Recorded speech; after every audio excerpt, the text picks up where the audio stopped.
Nigel Farage joins me now. Nigel, all of the things that you've been saying for years are coming to fruition. And what is being hailed as this fantastic, groundbreaking, win-win-win deal by Suella Braverman and Rishi Sunak is, frankly, is it not, just more money for the French with absolutely no result expected? 45 million in 2018, 3 million 2019, 54 million 2019, 55 million 2020, and I could go on. And the more money we give, the more that come.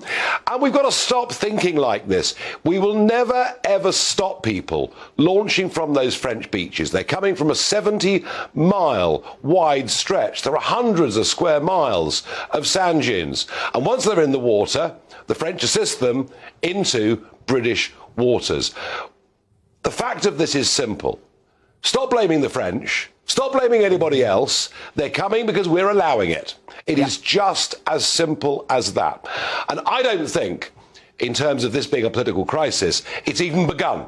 Because what we witnessed this morning on St Margaret's Beach near Dover was a boat with about 10 men on. 3 of them were stopped and picked up by Border Force and the police. The other 7 have gone.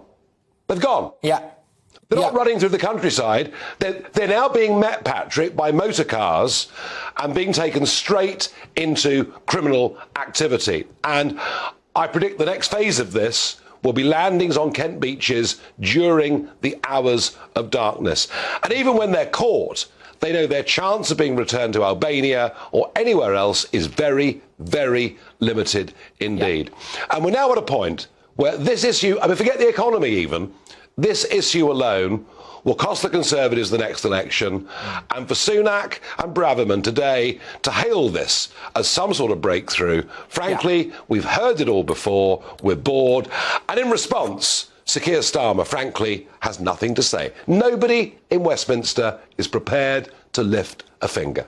No, it's actually offensive, though, Nigel, and I can't help but wonder whether or not it's almost a little bit like that gender row, isn't it, where we're being asked to suspend complete and utter logic, right? Now, you look at it and you go, we've got people who are clearly not children, clearly not seeking asylum from any kind of war-torn country, clearly not here for, quotes, a better life. They're here to work in an underground illegal economy, to abscond at the first possible opportunity to do that, to take a load of cash, literally bags of it, in fact, back to Albania or wherever else to build a nice house. But yet we keep being told that we've got to be this open, welcoming country. The reality is we're just being taken for a ride, aren't we?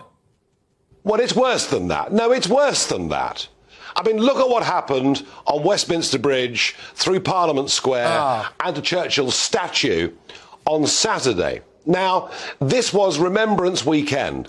There were military veterans, families, widows coming up the day before the cenotaph to pay their own personal, private respects. What we saw on Saturday was evidence that both illegal and legal immigration are changing the culture of our country beyond recognition. Clearly, those Albanians protesting did not know what a sacred weekend this was in the British calendar, cared less. We are changing the very nature of our society, of our community, of our customs, our traditions, and that's being done to us by Westminster politicians. And it's about time that penny dropped with the British public, and I think it is. Yeah, Nigel, I can't help but feel as though we are living through a very unfortunately historic time. Building on what you just said there, where history will look back at this moment, yes, all right, it's been a long time coming. It's been a long time coming. But they'll look back at this particular phase now and go, that was where we lost it. That was where we lost this country. Yes, and I think that is the great danger, and it's what depresses me, frankly, more than anything else. I've been screaming about all of this from the top of the rooftops for some years. I even, in the referendum campaign, Patrick, launched a poster showing columns coming in illegally to Europe. And, of course, the EU have got this wrong. We've got this wrong. There is no stopping it. And just a sort of final thought on this, if I may. Yeah. You know, I'm told the numbers, and you're showing some footage now, I'm told the numbers over in Dunkirk and Calais at the moment waiting to cross are simply eye-watering.